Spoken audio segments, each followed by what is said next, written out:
name is Andy, and this is the most magical podcast on earth. When I'm not on holiday at Walt Disney World, I'm planning a holiday to Disney. And when I'm not planning a holiday to Disney, I'm talking about Disney with other UK fans like me who make the trip to Orlando and the House of the Mouse. So whether you're a parks professional or a Florida first-timer, this is the podcast for you. Each episode, I'll be chatting to other Disney superfans to share memories of their magical times, answering your Walt Disney World questions, getting you all the latest news from the parks, and finding out what's happening right now in Orlando. So get your ears on as we take you to the most magical place on earth. This is the most magical podcast on earth as part of the Secret Recordings Network. We'll talk to Isla on this episode of the podcast to share some Disney memories. And we've got loads of questions to get through. We've got loads of planning questions. Don't forget, if you've got a question, you've got a trip coming up to Disney World soon, or maybe you're planning one, anything you want to know, I'll do my best to answer. You can send it over on the socials. Like us, follow us, Facebook, Twitter, Instagram, TikTok. Look out for @PodMagical, which is where we go. Hello to the Wildman family. Andy, what is the best way to travel from resort to resort only using Disney transportation? So later this month we're staying at Port Orleans Riverside, but we've got breakfast at Topolino's. We've also got breakfast at Ohana's. How do we get there and back? Quite difficult this, because there are no free buses that go from resort to resort usually. So you would need to work out, either is the resort near a theme park? So for example, you're going to Ohana's, so you could probably get the resort bus from your hotel to Magic Kingdom and then just walk over to the Polynesian. Or if it's a situation where, as you say, you're going to Topolino's, which is at the beautiful Riviera Resort, you can get there on the Skyliner.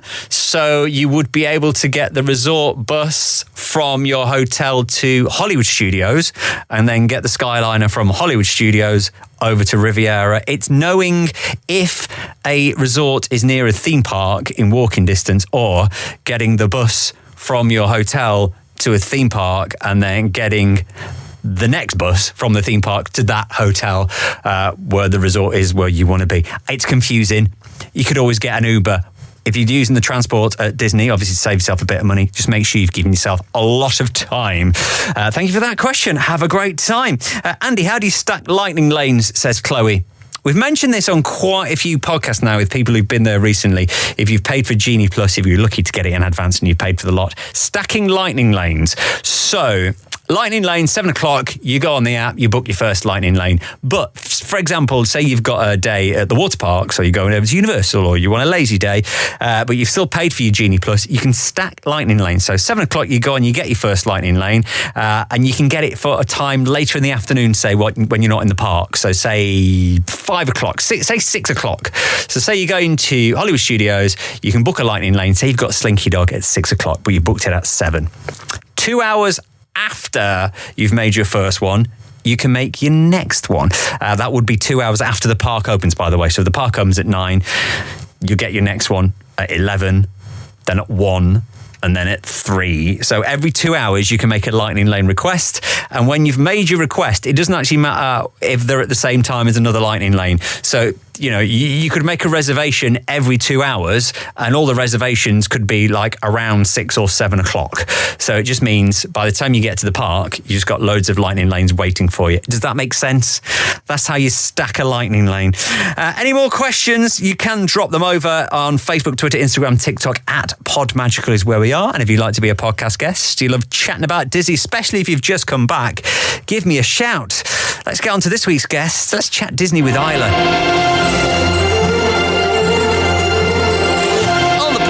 This episode, let's chat. Well, we're going to chat Walt Disney World. We're also going to chat Disneyland Paris as well. To Isla, because you're a big Disney Paris fan as well, are you? Yes, sure am. We're annual pass holders for Paris. So because it's a little bit closer, it's a little bit easier to go multiple times. Are you in Scotland? Yes. What gave it away? I don't know. Maybe the fact that you're wearing tartan wig? I don't know. So let's talk about Walt Disney World first of all, because I do want some tips for Disneyland Paris, mostly because I'm going myself in a few weeks. But in terms of Disney World, why do you love it? In fact, why do you love Disney parks? I think it's just because it's the one place I can be 100% me. Like, no one's going to judge me for having my autograph book in my hand, even though I'm nearly 30. And, I don't have to worry about any worries I've got at home. And it's just, just pure happiness, which I guess is what Walt wanted in the end. Like, when he started it all, he just want people to go and be happy. Yeah. So, Walt Disney World, when was the first time you went? And what do you remember about that time? Not a lot. I was 3. We went in 1998, my mum and dad's honeymoon, and they took the whole family, like uncles, grannies, and me. And I don't remember much of it, actually, but there's obviously a lot of photos. I mean, every photo I seem to be in a different buggy that's themed to that park. That's what I remember mostly. Like, all the kids' buggies, like, were proper thematic and big and fitted in with the park. So, and I always had a grumpy look on my face. I don't know why I was grumpy in Walt Disney World, but I've never heard. I don't remember much, sadly. I've never heard of theming strollers or buggies before. Yeah, ears, spirit jerseys, t-shirt, not buggies. Oh. Honestly, like, if you were in one of the water parks, you had a dolphin. I remember Animal Kingdom's one looked like something out of the Flintstones. Wow. It's like, yeah, it's a thing. I try to find some photos. So obviously you've been back a few times since. You've been since you were 3 years old. Yes. It was a long time after. We went back for my 21st birthday. So that would have been 2016 we went back. And I felt like it was the first time for me going, to be honest, because it's the first time I remembered. You remember, yeah. Off I went with my autograph book and meeting all the characters and doing all the things you should do when you're a child. And it was amazing. So much so that we booked to go again the next year as soon as we got home. I think we were home for 2 days and we had the next trip booked to go the following year. That's the only way to get over the Disney blues, isn't it? Just book another trip. Oh my goodness. Can't come home without another trip booked, otherwise I just wouldn't come home. So have you got a favourite Disney World memory? Yes, and my now husband will probably be a little bit disappointed to hear it's not when he proposed to me. What? It's from, I know, it's awful. It is from the same night. So the second trip we went in 2017, we've done the Mickey's Not So Scary Halloween party. And I'm a massive Nightmare Before Christmas fan. So my poor husband waited in the 3-hour-long queue to meet Jack and Sally, whilst I darted around the park, meeting other characters, grabbing like lots of trick-or-treating sweets to come back and find them in the queue. But my favourite memory is definitely meeting those two. And about 40 minutes after that, he proposed. Oh, wow. I know. I was like, oh, this night can't get any better. But Jack and Sally, though. You couldn't really top it. Yeah, okay. Yeah, I will marry you, but I've just met Jack and Sally, and that's like the best. Exactly. It's exactly what it was like. I was like, oh my goodness, there's too much happening. I can't compute what's going on just now. Yeah, being in Disney World is a bit of an overload, but having all that happen within an hour. Exactly. I was like, oh, this is too much. And then all the villains and stuff were coming out later. I was like, this is like, I need to just pause for a second. But Tell me. Probably. I love characters, so it'll be Jack and Sally for sure. Tell me about the proposal. It was quite funny, actually. I was in true planning style. So we just met Jack and Sally. It's like, we've got about half an hour before we need to go find a spot for the Booty parade. So let's, get a snack and go and sit on Main Street. And he was taking it really slow and found this little corner of the park. It was like a little fountain. It was really quiet. And I'm just like, I'm shouting at him, like, well, you hurry up. We're going to miss our spot on Main Street. And then I turned down to realise he was on one knee. I was like, oh, my goodness, okay, probably stop shouting at you now. So he said, yes, but now we need to get to our spot in the parade because it's like we paid a lot of money for this ticket. Yeah, this is a hard ticket event. Yes, of course, yeah, I'll marry you. Come on, let's go. Did you have a bit of a Disney themed wedding? Oh, we sure did. We just got married in November. But thanks to COVID, it was a little bit later than planned. Yeah. We had the kind of the normal day, so we're glad we waited. But yes, it was very much Disney inspired. Our centerpieces and just little bits throughout the day. It was very Disney. And a Disney honeymoon. So we did have Florida booked. We were supposed to fly to Florida the week after, but again, we were a bit unsure because of COVID. We didn't want to pay all the money for kind of half the experience that we used to. So Florida has been moved to this year and we are flying in December. That's our next trip to Orlando anyway. Oh, fantastic. So you'll get to do all the Christmas stuff. Yes, I'm really excited because obviously I've done Halloween now. So I'm ready for all the Christmas stuff now. Yeah. Be interesting to see which you prefer, Halloween or Christmas. I know. I think a little bit of me will be Halloween unless I can meet Jack in his Christmas outfit. Of course. That's the only reason you were going in December, isn't it? Yeah, maybe. Yeah, to meet Santa Claus. That is the only reason. Is Jack and Sally your favourite characters out of all the characters you've met in the parks? I think it's a toss-up between those two because they were so like special to me because it only come out at the parties. But my absolute other favourite is Tiana, Princess Tiana, and I've met her a few times now, and she's always my other favourite meet and greet. Yeah, like, are you excited that she's getting her own ride? I'm so excited. Like, I love Splash Mountain anyway, but the fact it's going to have like her overlay and the music, just can't wait. Tiana, is it called Tiana's Bayou Adventure or something like that? We're going to call it Splash Mountain. We'll call it Splash Mountain, regardless. It'll be Splash Mountain forever, but, it's just like we call it Hyperspace Mountain in Paris. It's still called Space Mountain. Yeah, we all know. So let's talk about some of your Walt Disney World favourite things. Have you got a favourite attraction? So it was really hard to choose. So I had to go with attraction, parade and show because that was the only way I could narrow it down. Yeah. But my favourite attraction is the little hidden gem that's in Animal Kingdom that is the Finding Nemo musical. That I just feel like people all flock towards the Lion King show when you've got this like Broadway spectacular at the other side of the park. And it's so good. But absolute favourite. Got all the songs on Spotify. I'm obsessed. It is a slightly shorter show now, but I think that works better. Especially on them benches when it's not very comfortable. Yeah, this is true. I can't wait. I think we only ducked into that little area because we were too hot, me and my husband, and we honestly at the end of it we're like, why have we never done that before? Yeah. It's so good. But you're right, it could run on Broadway. It is that good. That the talent in the show, and the puppetry and everything, it's so good. I just want to get out there with them. It's like it's just so nice. That will get you thrown out. I think that's my favourite attraction. Or maybe, probably. My favourite parade is definitely the Boo to You parade from the Halloween party because I love all the villains and things, so it's nice to see all the different characters that you don't get to see normally, and the Headless Horseman at the start. If you've not seen that, it's something to see. It's just so impressive. He comes down on his horse. So and my favourite ride's got to be Flight of Passage, because when we first rode it there was just nothing else like it in the parks. But that is probably subject to change for when Tiana's ride opens. Oh yeah, Tiana's ride, or Guardians of the Galaxy, or Rise of the Resistance. New things. We've not done any of them yet, so I've so many new things to try. I can't wait. We'll see. And what about places to stay? Have you got a favourite Disney resort, or do you prefer to stay off-site? We've always stayed off-site, I think more for a cost thing than anything, but we are staying on-site in December. We're staying in just one of the All-Star resorts, I think the All-Star Music, again, just for cost, but we normally stay off-site on iDrive, and our favourite resort there is the Abante Resort. Mm-hmm. It's a little bit, I think a little bit, classier, it's a bit more adult, because we don't have any kids that go with us usually, and it's not overly pricey either, and we like iDrive just for being slap bang in the middle of everything. Do you go to Universal as well and SeaWorld? Because they're both ends of iDrive really, aren't they? Yeah, exactly. We do Universal for sure. We've kind of compacted Universal for our next trip. We're doing the first 3 days solid Universal and then the rest will be Disney. We don't normally do that. We normally kind of split it up, but I'm trying to have more of a Disney bubble in this trip. Yeah, we definitely, because I'm a massive Star Wars, Harry Potter fan, and my husband loves the Jurassic Park areas, so we do love going to Universal to have a look at all that.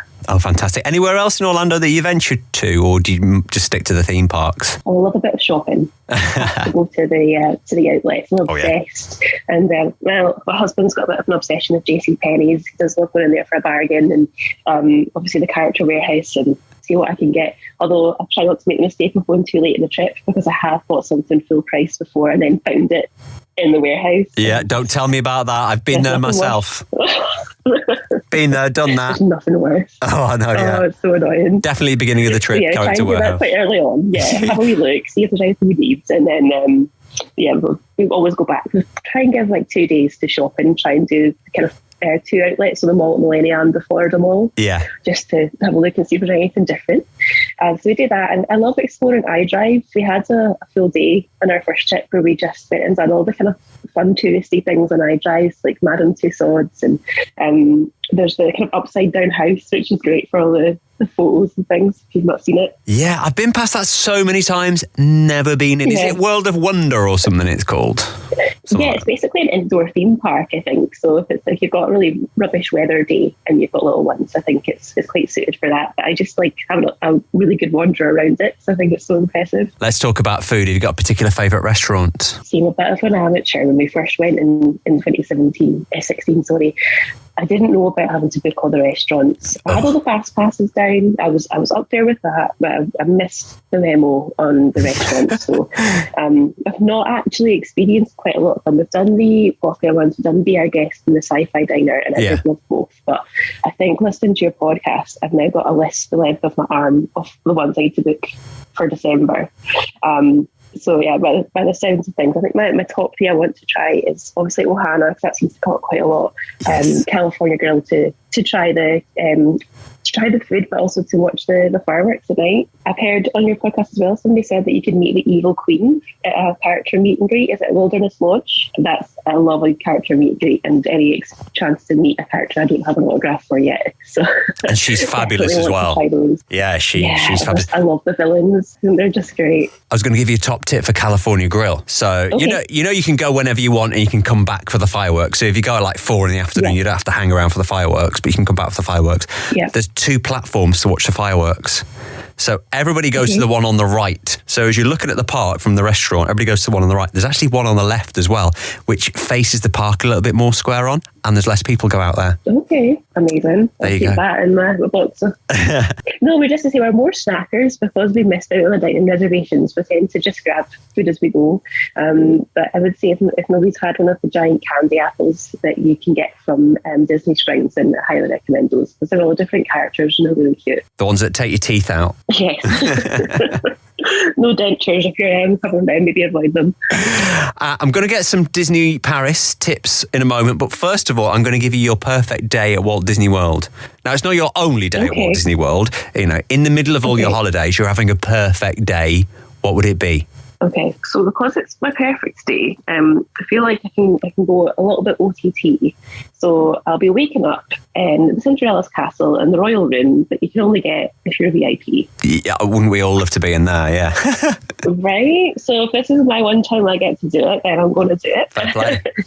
And then I think I'd have breakfast just downstairs with the princesses. Nice. Go down and have Cinderella's royal table, and then stick with Magic Kingdom to Splash Mountain, of course, and play Peter Pan's Flight, because I love all the little kind of for younger people attractions, like all the kid rides. I absolutely love them.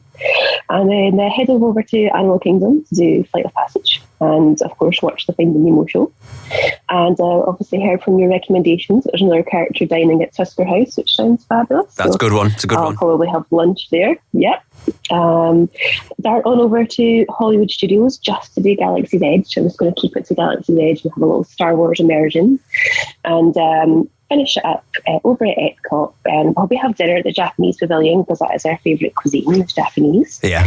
Watch Harmonious, and then head back to my castle room to watch the fireworks on Main Street. Oh, of course, you're in the castle for 2 nights. Of course, yeah, of course. I mean, I'm going to start and end there. Of course, you've got to. Isla's on the podcast. We're going to take a quick break for news, and then we're going to talk about Paris. Quiet on the news front at the moment from Walt Disney World. I think they're holding on to their big stories and their big announcements for the D23 fan event, which is happening at the beginning of September. So not really a lot to tell you today. The cultural representative program is back. We've also found out that some of the lightning lanes that were individual attractions earlier in the year, the ones that were temporarily put onto Genie Plus, are staying. So the likes of Mickey and Minnie and Remy and Space Mountain, they're going to be staying as part of the daily Genie Plus package, if you like. So the only individual lightning lanes that you will purchase over at Magic Kingdom will be Seven Dwarfs Mine Train.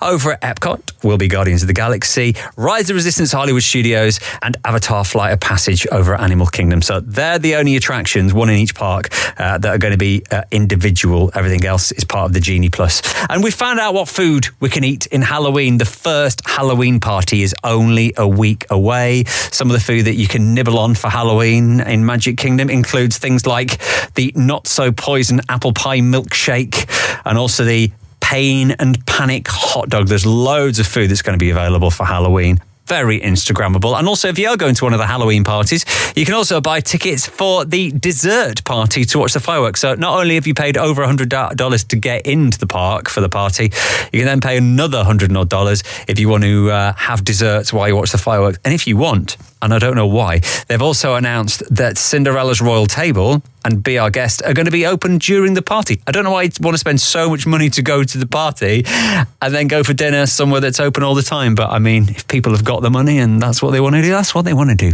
Any big announcements, any news, don't forget to follow us on the socials: Facebook, Twitter, Instagram, TikTok, Pod Magical. Our guest on the podcast. We talked about Walt Disney World for quite a bit because this is a Walt Disney World podcast. But you are a big fan of Disneyland Paris. I sure am. Yeah, I love how different it is. You can't really compare the two, and it's nice and close to home.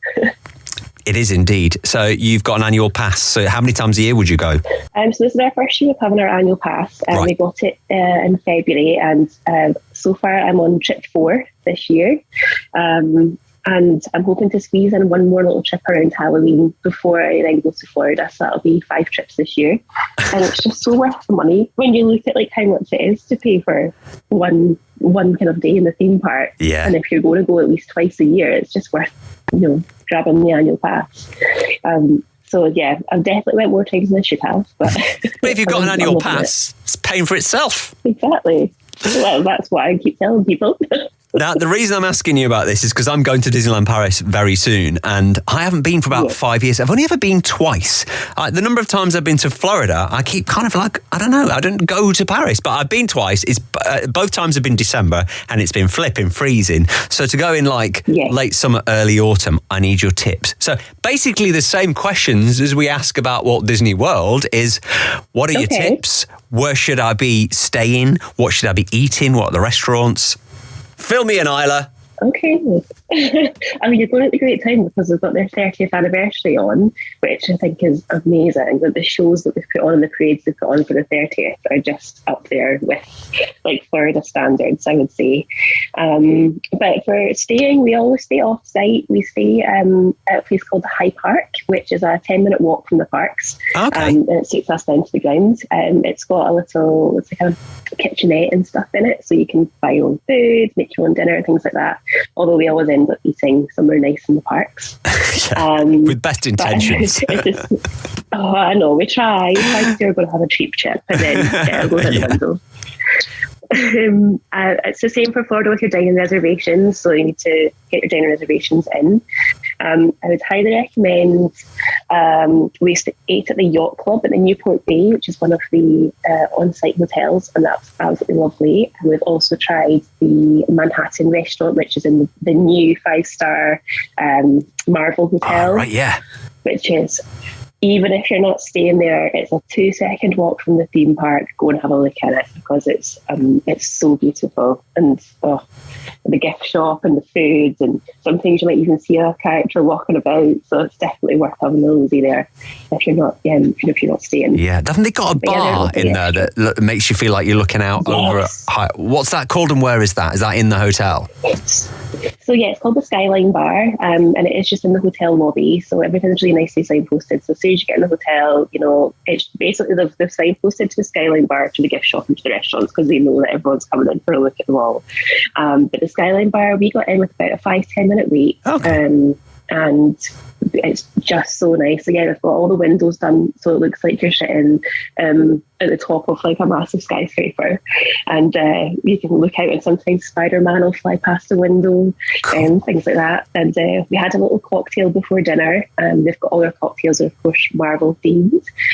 So they've got 6 cocktails named after the Infinity Stones, and then they've got them named after the different heroes. So I think I had the 30th anniversary cocktail actually, and my husband had the Hulk one, and we both were very impressed. So definitely go there for a little time out, a little drink. Yeah, very nice.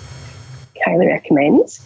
But yeah, and then there's like all your normal snacks. They've got lots of snacks things out for the 30th, including their own Dole Whip, which has never been seen in Paris before. So it was very exciting to just learn you could get a Dole Whip in Paris. Got to have a Dole Whip in a Disney park.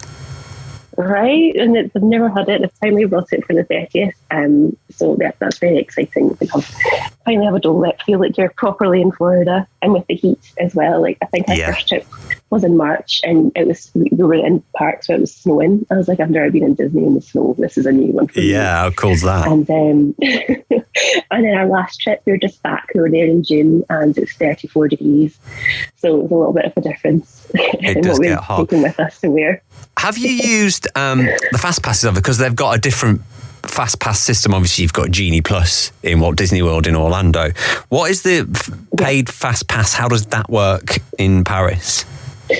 So it's called Premier Access, and it's quite similar to Genie Plus in the way that you pay per ride. So it's like the lightning lanes. Right. I think you can pay for like an all-day pass, but it's quite honestly not worth the money. Isn't it about €250 or something?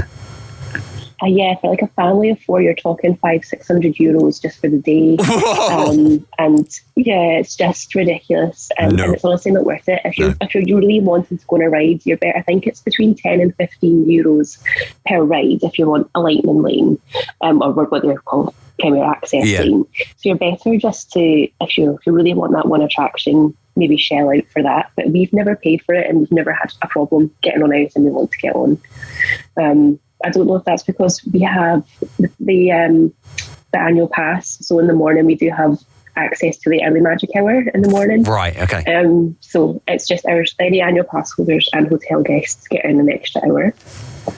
So, that does give you a bit of an hour to kind of do the big rides. So we always tick off Big Thunder Mountain and Hyperspace, and in the other park, Crush's Coaster, which is my absolute favourite rides in the world now. Well, in Paris, because it's not like a passage, but it's the best coaster ever. And it is worth the wait. I think we missed it on our early magic hour, so we waited just under an hour to ride it, and it's not likely to wait that long for rides at all. No. But it was worth every second. I would highly recommend trying that at least once on your trip. So that's in your magic hour. Crush's Coaster in Studios, and then Big Thunder in Disneyland Park. Yep, and we've done Big Thunder twice. Came off, went straight back on again, because it was a 5-minute queue. The queue was basically as long as it took you to get to the ride, which are some really long queues, probably 5 minutes, but that was it. And what about the shows? Because they've got some shows. The Lion King show they've got, and is it Mickey and the Magician?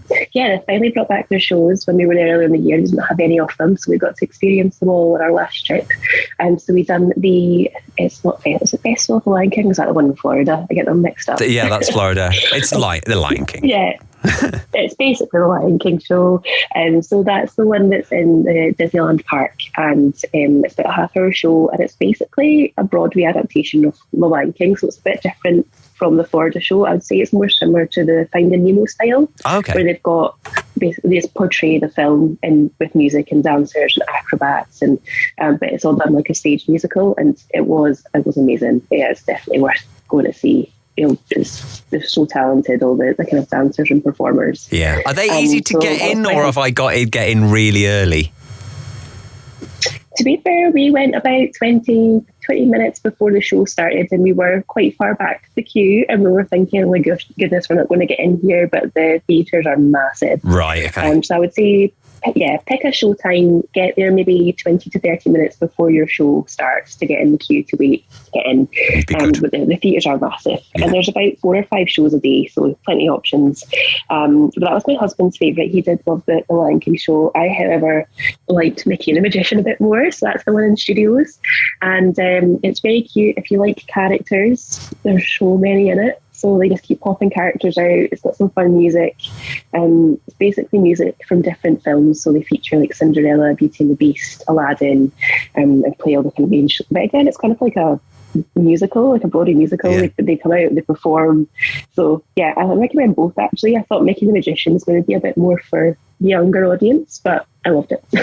And then to meet characters, I know that they used to have, is it Lime Bertie, the app that they used to use? Yeah. Is that still there, or have they got rid of that? No, luckily that's no longer there. So your characters appear, it's got an app, the Disneyland Paris app, just like the Florida one. Right. And they'll all appear on the app, so you can kind of tell when they're coming out and where they're going to be. They're so popular. I think if you want to meet them with like Mickey, he's always got over an hour's long wait. Stitch and Winnie the Pooh, they're always over an hour. But it's a thing, if you know when they're coming out, or where they start, just get in line early. But no, you don't have to book them anymore. We were very lucky on our last trip. We were walking past Phantom Manor, which is also their haunted mansion, and we saw a picture of Mickey Mouse dressed in the Phantom outfit, and there was a cast member. So we said, "Is Mickey in meeting today?" And she was like, "Yeah, he'll be out in 5 minutes." And I was like, "Oh gosh, his line's going to be massive if people have realised he's coming out soon." I says, "How long is the wait?" And she was like, 5 minutes. I've never ran to the front of a queue so quickly to meet someone.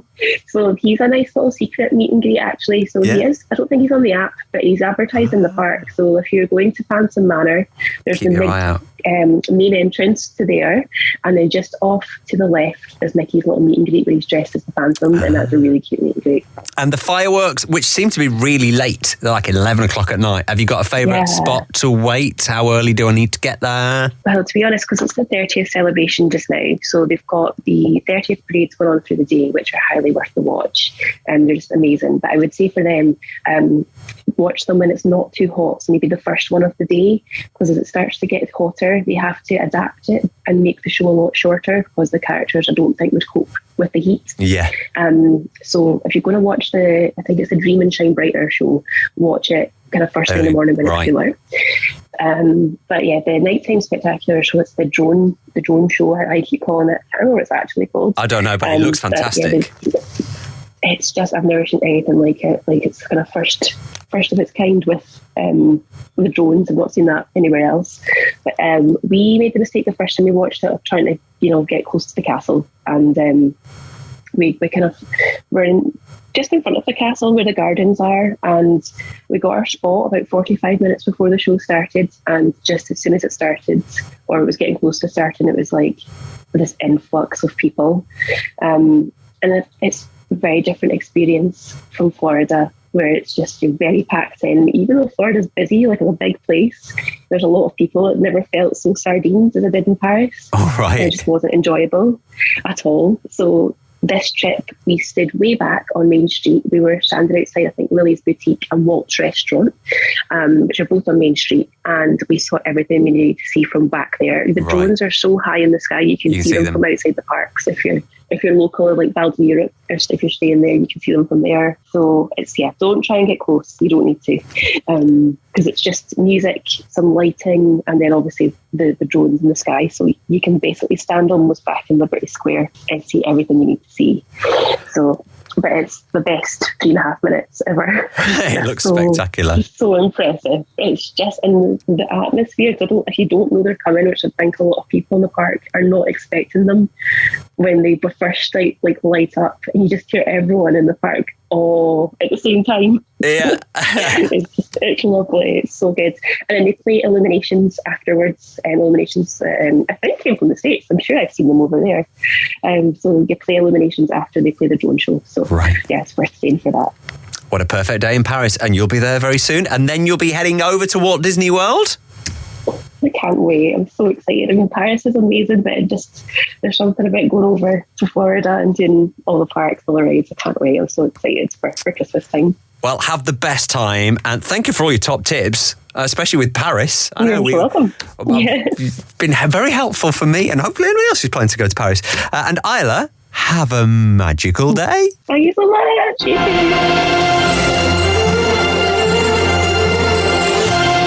Like Isla, you'd like to come on the podcast and talk about Walt Disney World and why you love it and your favourite attractions and restaurants and memories, do drop me a line. Facebook, Twitter, Instagram, TikTok, @PodMagical is where we will be. If you're going to Walt Disney World very soon, don't forget to tag us in your photographs. We'd love to see them. We can share those on our socials. If you've got any questions, of course, you can send them over as well. And if you are going to Walt Disney World, well, it's going to be hot, it's going to be muggy, it's going to be busy, but it should start to ease off, actually, over the next couple of weeks, because schools in Florida go back middle of August, so it might start to ease off a little bit. And from the 12th of August, yes, in just a few days' time, we're talking Halloween, because Mickey's Not So Scary Halloween party starts, yes, from August the 12th, in a few days' time until Halloween itself. On select nights, you've got the Halloween party. It's back with the Boo to You parade and the Sanderson Sisters show, and it's going to be really good. You'd love to see that. Also, of course, over at Epcot, continuing, we've got the Food and Wine Festival over there as well. And we like to end the podcast with a top tip. So here is your top tip for this episode. We mentioned earlier on, we were talking about Genie Plus and Lightning Lanes and stacking. Did you know you've got a Lightning Lane grace period? When you book your Lightning Lane, you've got an hour. So say you book a Lightning Lane for 10 till 11 a.m. You haven't really got 10 till 11 a.m. You've actually got 5 minutes before. If you get there 5 minutes before, they let you in. And also, if you're running a little bit late, they'll give you like a window of around 15 minutes after. So technically, you've got 1 hour, 20 minutes to use that 1 hour window. So if you book a Lightning Lane that comes between 10 and 11, you've actually got until 9:55 till 11:15 to use it. So don't feel like if you're hanging around going, we're nearly here, just try it 5 minutes before, or don't feel like you've missed it if you're too late. It's always worth giving it a try. In fact, on my last trip, I was 6 hours late for a Lightning Lane that I'd completely forgot about. And I said, I forgot about it. And they went, just come in. It's fine. It's worth trying, isn't it? Don't forget to like us and follow us and subscribe us. If you give it 5 stars as well on Apple Podcasts and Spotify, that'd be great. It helps people find us. Brand new podcasts, brand new guests every other week. So we'll be back 2 weeks from today. And until then, please stand clear of the doors.